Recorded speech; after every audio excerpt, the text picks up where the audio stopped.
Hello and welcome back to Nerd News Today, Toy Fair 2021, and we are joined now on the other side of the screen, all the way from the other side of the world, essentially, because I'm here in New York. We're joined by Alessio Cavatore of River Horse Games. He is the managing director and co-owner of River Horse Games. Alessio, how are you today? I'm all right. How are you? I'm doing good. Now, where are you guys based officially? Nottingham. So we are in the United Kingdom, in Nottingham, Robin Hood's city. So that's where River Horse is based. Yeah. Well, we are game poor today, so I hope that you'll give it to us, and you'll be the Robin Hood of games. That's a terrible segue, but I'm going to go with it. But yeah, we've got a lot of games to talk about today because you guys have been doing this for quite some time, and you have a pretty deep background in gaming. But before we talk about the games that River Horse has, I'd like to ask you, what was your favorite toy growing up as a kid? Toy or game? Toy or game? How about that? Toy or game? Oh, well, growing up as a kid, I guess toy soldiers is probably what qualifies. I used to have lots and lots of plastic toy soldiers, like scale HO, so 15, 20 mil soldiers.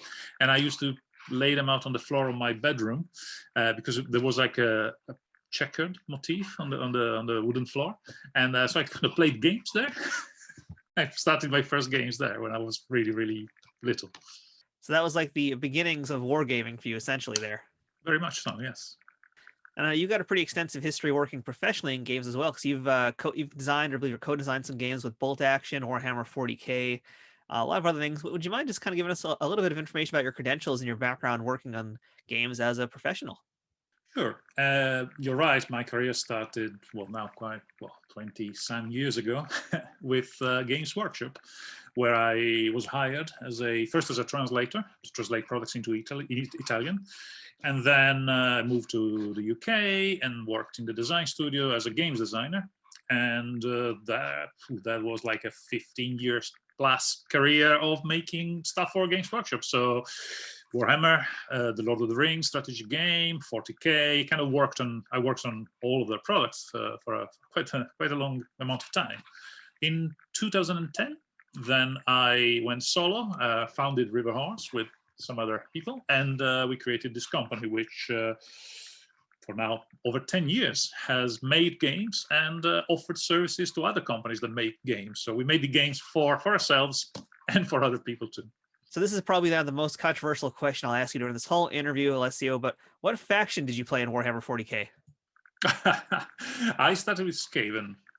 Skaven was my first love, still probably my favorite race in Warhammer. I love the old kind of the gothic technology, the kind of strange, very John Blanche style technology they use. So I thought it was cool. All right, good choice, good choice. Anybody in the comments who disagrees, I'm sure they'll let us know. So you guys at River Horse have a bunch of exciting games that are already out right now. You've got some that are coming out in the near future, I know. So let's just talk about a few that are out and available these days. And the one that caught my attention and how I actually found out about you guys was with the Highlander board game. So yeah, can you tell us a little bit about the Highlander game? Yeah, the Highland game was one of the many licensed games we made. So now, this is actually now out of stock and out of print. So it's an oldie, incredible. I mean, time flies. So we developed it together with Studio Canal. We designed some new characters, some miniatures to go with the IP of the film. As you can see, I mean, the choice of films that I tend to go for in terms of the licensing often is driven from my love for the 80s. Because I was a young lad in the 80s, and a lot of the stuff that happened then is big stuff for me. It's big and important for me.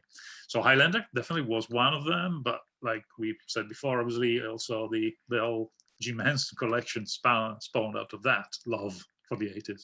Yeah, I'm sad to see that's out of print now, but I know there are ways to still get it. Like if you go on Amazon, you can still find copies for pretty affordable prices, I feel like. So it's still definitely worth hunting down. It's a pretty nice looking game. Can you actually just tell us a little bit about how that gameplay works? Highlander. Oh, you basically, in the case of Highlander, you play as one of the immortals. You pick your immortal, and you are trying to live your life through the centuries by but you have two paths. You can either try to accumulate as much power as possible, weapons and the skills and contacts, and becoming basically as strong as possible, and go hunting other immortals, because obviously as you hunt them and if you defeat them, then you can claim the quickening from them. The other path is more stealth, but we kind of stay under the radar, trying to get to the to the end without being spotted by other immortals like a Kurgan going around and trying to decapitate you. So regardless of the two approaches you do, then at the end there can be only one, of course. So it will come to the gathering, and there will be a final duel. Well, basically only one will live through that. It's interesting because it's a elimination game, and normally elimination games have the problem that, of course, the players are eliminated and they're no longer in the game. So we try to offset that, of course, giving them still something to do as presences that help the current immortals, like Ramirez's voice helps John Connor. So like that. Yeah, it sounds like a really cool game, and I'm curious just how anybody would make a Highlander concept. So that sounds like you found a really good way to make it work. And as you said, make sure it's not just like a 1v1 kind of game. Make sure it's still like enough for a bunch of people to play at the same time. And it's fast. That's the other trick is to make it really fast, so that it's not like, if I get killed at the start, then I have to wait until one of us is left. So our design philosophy as a company is really to keep things as desperately simple as possible, and that's kind of both the motto of the company, which is sophistication through simplicity, but also kind of my job really is that I have some other designers that work for River Horse now, and I tend to manage the process and the projects, and pretty much a lot of my time is spent by telling people, too complicated, make it simpler, you have 1 minute to explain in this game, kind of thing. So I tend to kind of chop down things to the bare minimum. That's a great motto, though. I love that motto: sophistication through simplicity. That's hard to do, though. It is a very hard kind of thing to actually make happen. It's very, very difficult. And I have to quote Mark Twain here. Mark Twain has a fantastic quote when he said, "Oh, I wanted to write you a brief letter, but I didn't have time, so I wrote you a long one." Very true. Which is perfect. It's just it. So besides that, in terms of licensed games, Highlander's really cool. That's out of print, but I know you've got one that's still going right now and going very strong, and that's the Pacific Rim game. And Yeah, I'm we a have, mech lover, so I love seeing giant robots, and there's a lot of expansions for this game too. So let's just start at the top. How does the Pacific Rim board game work? Well, the Pacific Rim started with it's really like a miniatures game. It has, basically, it's not played on a board, but it's played on a diorama or a table with pieces of terrain, like buildings. So it all starts from this starter set, this hefty starter set, which includes a kaiju and a Jaeger. And so you have two opponents to fight on the city that you build. I don't know whether you can see that. Probably have images to superimpose to this, but basically you can build a little city and a map, and these monsters will start fighting each other. And indeed, with two you can learn the game, but of course it becomes really interesting when you start to add opponents. You start to add Jaegers, you start to add kaiju to it. Like, so in expansions like this box, which you can see we went after the kind of collectible figurine style of the boxes. This is Gypsy Danger, so possibly the most popular of the Jaegers. This is from the first film, because as you know, there've been two films. This is based on both, is licensed for both films, so it brings together all of the different generations of kaiju and Jaegers. So it's a traditional war game in the sense that it's played not on a grid, and there is some innovative mechanics about how to deal damage, how do you record damage in the game. For example, each model has a number of action cards, and as you take damage, the damage is represented by you losing cards that get discarded and marked as damage, but obviously they do the double job of reducing your life until you get destroyed, but also as you take damage. So, I've lost the pulse cannon, so my left arm is being ripped off. I don't have that action anymore. And the number of cards and choices for that model will reduce as it takes damage until it's destroyed. So that I thought was like a cool way of doing that.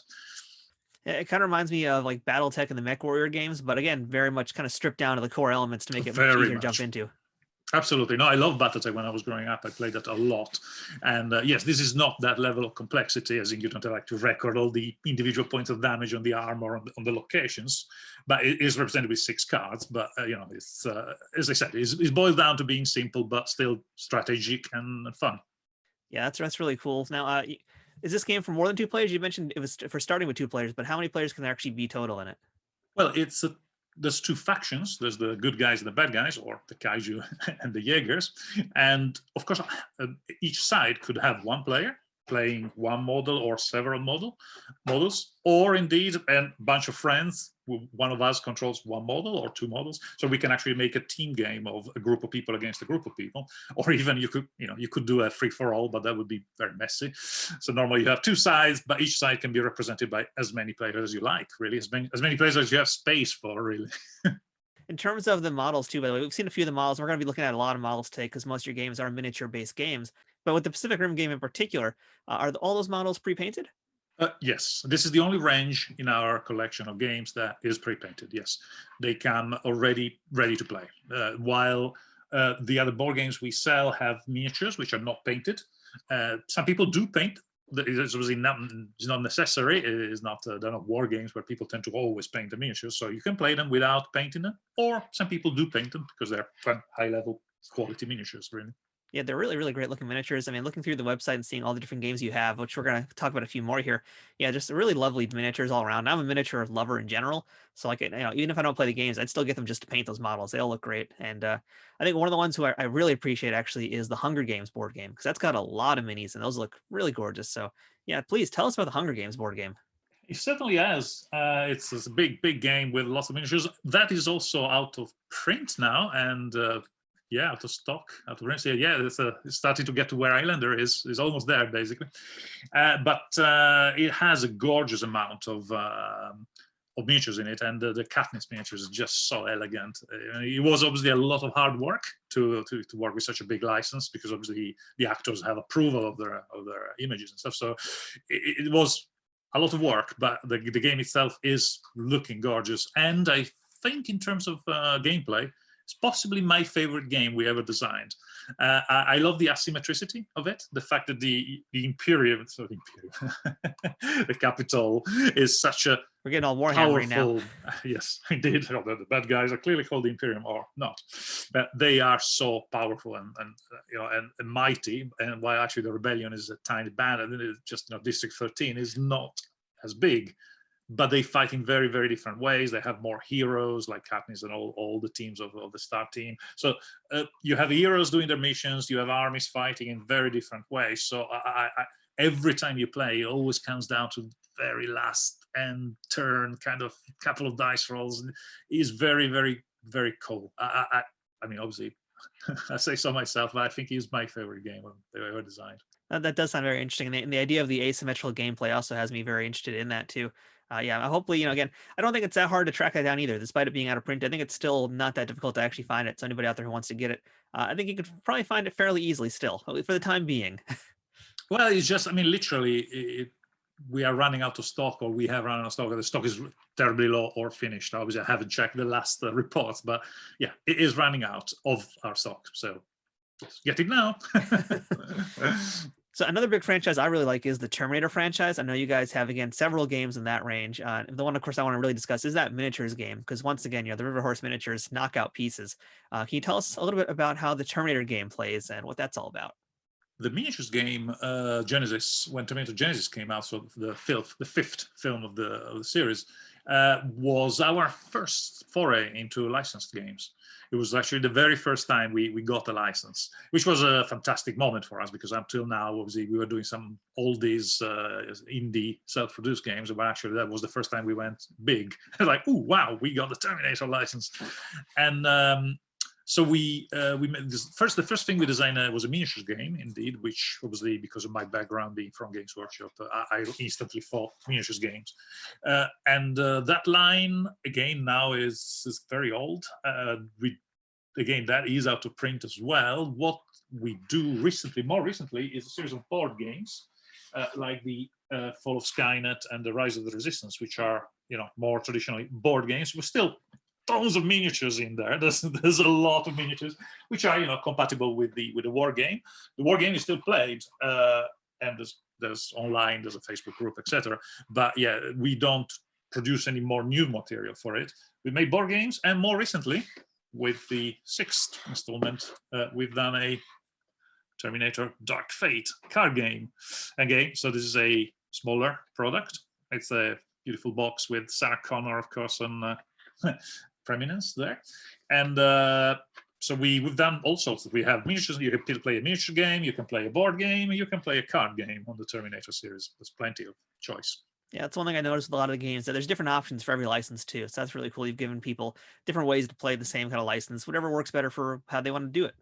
So something else that really caught my eye was the Jim Henson collection. You guys have Labyrinth and the Dark Crystal, which are really interesting things to make games out of. So I'd love to hear a little more about those, and how do you make a game out of those two things? Well, I'm glad you asked.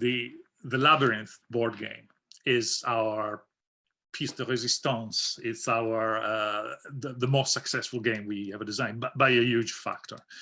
The Jim Henson Labyrinth board game, which was also one of the first licensed things we did. It was 2016, I believe. Yeah, so it goes a little some time ago. I was walking at in a fair, in a toy fair, in a licensing fair, and I saw the booth of Jim Henson's company. I looked at it and went, like I told you, having a big passion for the 80s. I was like, Labyrinth would make a fantastic board game, because it's all there. You have the quest, you have the group of people, of characters going together and trying to achieve the quest, and going through all the challenges and all the trials to get there. And I was like, so I went and pitched the idea and showed some of the other games we had. So showed, obviously we were not like nobody, and so they liked the idea, and we made it. And indeed, there's a bit of text in the novelization of the film where he says that Jareth, the Goblin King, from his castle, looks at the labyrinth and thinks, "Oh, this looks like a board game." That was actually in the text. So obviously I wasn't the only one thinking it would make a good board game. So the board game is a gorgeous cooperative game from 1 player to 5 players. I think the best number is 4, because basically you play as the 4 main characters. The 5th could be the Goblin King, so he's actually against you. He's not quite as cooperative at that stage. And also you can play solitaire, because it's a cooperative game, so you can play all 4 characters against the system. Yeah, it's about, you have 13 moves, so it's a rather quick game. You have only 13 moves, 13 hours, and then your baby brother turns into a goblin, so if you don't save him. So it's, self-compact, quick, cooperative, fun. It's a family game. We have certainly moved a little bit as a company from doing only stuff for hardcore war gamers, hardcore gamers, to, we still make some of these. I would say the Pacific Rim is more into that ilk of game, but we also do a lot now for families. The Henson collection, all our Henson systems, well, not all, most of our Henson system is very much family friendly. Like Labyrinth is, I designed it when my daughter was 6. Oh, okay. So I love to play with her, show her the movie. So it was just very simple family game, and again, but strategic enough to be interesting. Well, obviously, we'll talk later, I'm assuming, about our My Little Pony collection, which is again in that series of let's have families play together, play games together. So yeah, started with the Labyrinth board game. We did expansions for it. We did deluxe pieces. We did the Goblins expansion, the Fires expansion, which are, they increase the complexity and the miniature content in the game. But we also then designed a very successful product, which is this book. This is the Labyrinth roleplay game, or adventure game, the Labyrinth adventure game, which is a single book, self-contained roleplay system. It's got 30 pages of rules, which at this A5 level, so very little rules, to just give you an idea of what roleplay is and how you play for people that have never played it. And then there's 100 scenes, 100 encounters through the labyrinth that you have to play through in a random way. So every time you play, the labyrinth changes. So a scene may lead into another scene, which is never the same every time you play, because obviously it's a mindscape, it's not a real place. And eventually the last encounter is against the Goblin King, where you confront him and succeed in what your mission is. It's a very nice looking book. We went quite over the top with the specs for it. For example, if you remove the sleeve, you find that it's a replica of the book that Sarah has in the film. So it's literally the same as the one that she has in the film itself. So it's the same book.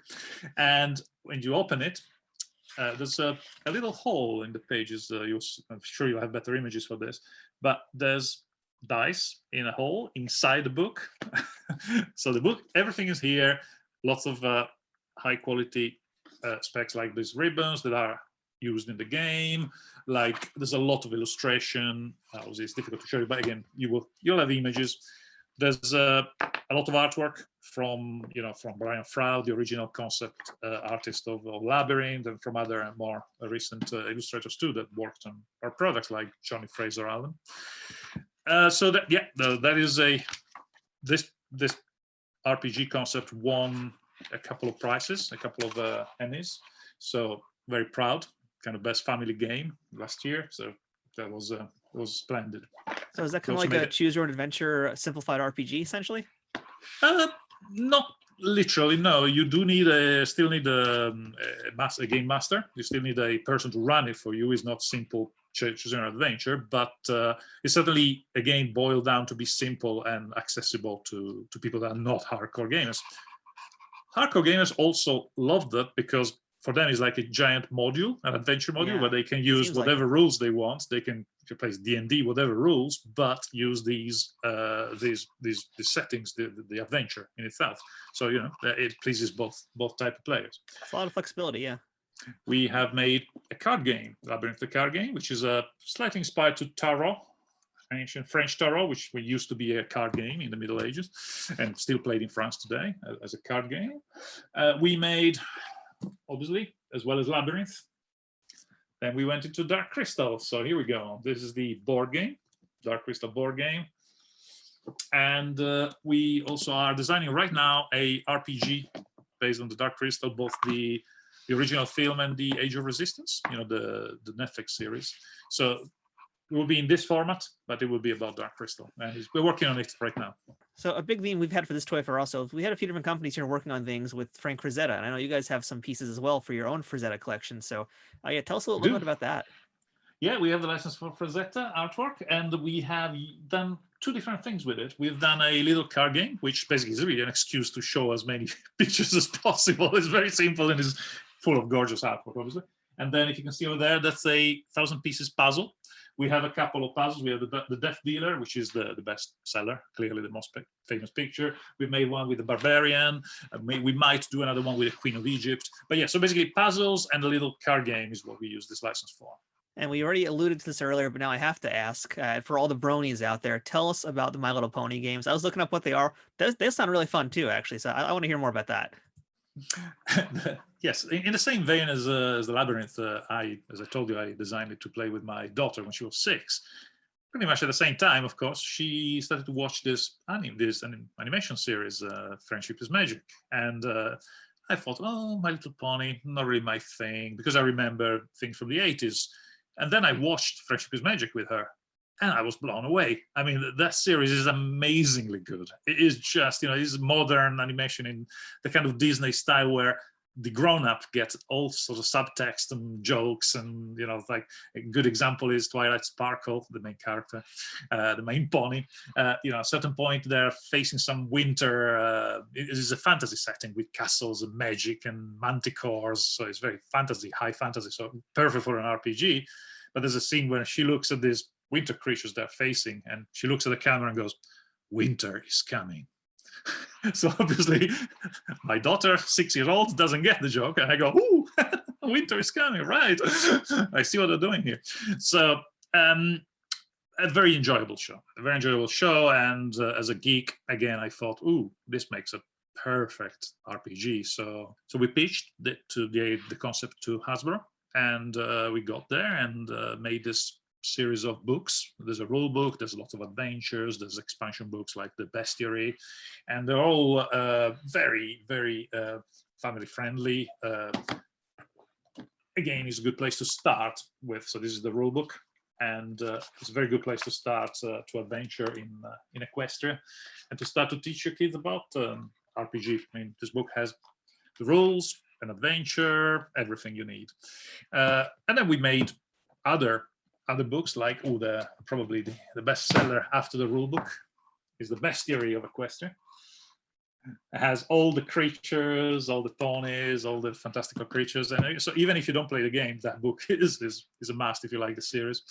And then expansion, adventures, adventure modules, little accessories like the dice, pony dice, Pegasus dice, unicorn dice, tokens of friendship even. these are crystals of pure friendship that you can use as part of the game mechanics. But basically, it's a cool game to play with kids and grown-ups together, and as well teaching friendship, that to be a good friend and to solve problems through talking and discussing and solving people's problems, because a lot of the bad guys really are not really bad. Once you find out why they're upset, you can address the problems, and they turn out that they can become your friends. That's the core message of the series, which I thought was definitely worth putting in there. So essentially, instead of it being combat and role-playing game, you're doing pure mediation through role-playing, which is really interesting concept. Not 100%. There's a section of, I think it's 2 pages long, called Scuffles, which is the combat section, where, you know, the worst that can happen, you get knocked out and you have some birds rotating, or you see birds flying around and kind of go, oh. So yeah, the worst that can happen is you get knocked out and taken prisoner, but of course then rescued and stuff.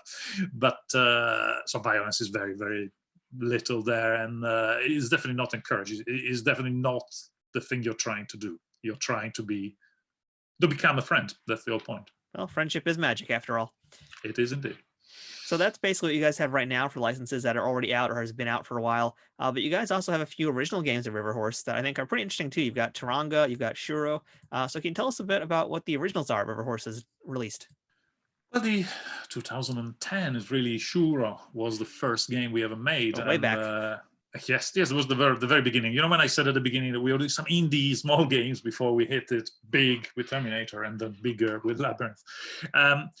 The initial concept really of Shuro was to give chess players some elements of what wargamers do. So the concept there is, you know, like in chess, pieces have a value. There's a relative value where a pawn is worth 1 point, a rook is worth 5, a bishop or a knight 3, etc. So for me that was, but clearly then there's a total value of pieces, your army. So if you had the same amount of points, but you could choose which pieces, well, it's like, ooh, would you like 3 rooks? So you trade away a pawn, sorry, 2 pawns and a bishop, and you get an extra rook. That's still 5 points. So you can build your army. And so from that point of choosing your army, I want to play with 2 queens and 3 pawns. That's my army. That's all I have, you know, or I want to have 20 pawns and nothing else. So you can choose different style of armies, and what that does to chess. And from that concept, then we added terrain, we had combat systems. So we did both Shuro and then Loka, which is a step further towards the fantasy, because the pieces then are not chess pieces. They're still chess pieces, but they are sculpted as miniatures, different miniatures, and there's more magical stuff going on. So you have a range of, from chess, pure chess, to fantasy wargamey chess thing that you can, and those products are, again, I think by now quite difficult to find and out to print. But you know, there's never say never. I think we are actually considering some things we could do with those games recently, so you may see them again. I hope we do. Now, speaking of things we may see in the future, can you tip your hat at all to any upcoming releases you guys have planned in 2021? I certainly can. Well, the one big thing would be the second wave of the Pacific Rim, which we did as a Kickstarter, and now the second wave is coming, and it's huge. There's a lot of models coming for that in 2021. The other thing, the big thing we're doing in 2021, I have here some printers proofs of something that is being printed right now, and is our new Worms game. So this is the Worms of the Labyrinth. The worm being a very popular character in the movie, one of the most popular characters in the movie, so we designed a game which is a rotating labyrinth, kind of echoes a bit like a snail racing. So the worms of the labyrinth are running around trying to win the race, and the Goblin King and the goblins are placing bets and cheating and trying to change the outcome. And it's a good family fun game with cards, very colorful, very wholesome, very good fun. Again, simple fun, but with a base of strategy in it. Let me show you, for example, some of the cards.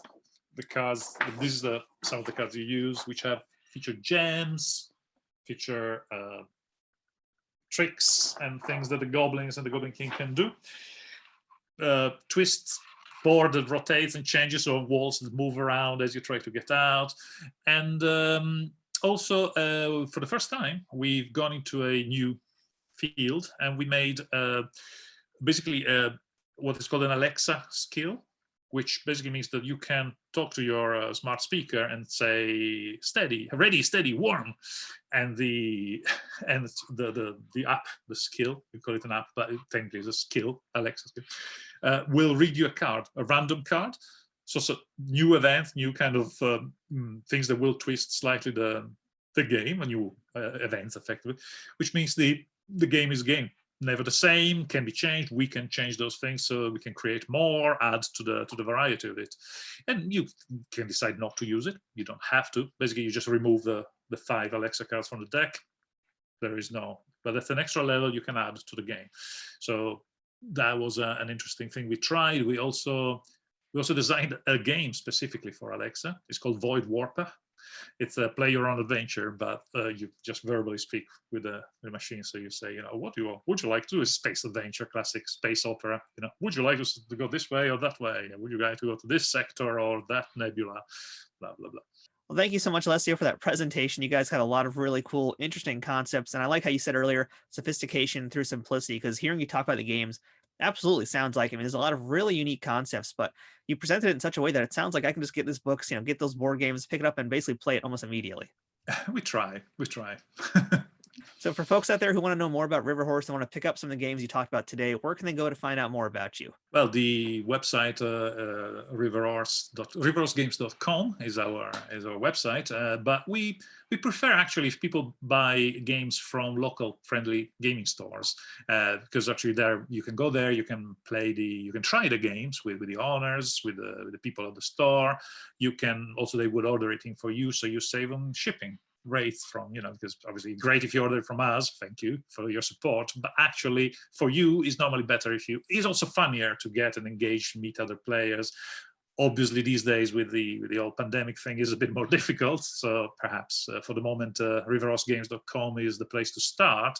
But we really recommend you to use a gaming store as the source for your games. So support your local stores, but do it in a safe manner, just at least until we get everything all sorted out in this world with the pandemic going on. Indeed. So Alessio, thank you so much. It's been great chatting with you. Great learning about River Horse. And everybody out there who's watching today, make sure you check out their website, look at some of their games. They got some awesome stuff. So until then, stick around. We've got more Nerd News Today Toy Fair 2021 coming up in a little bit.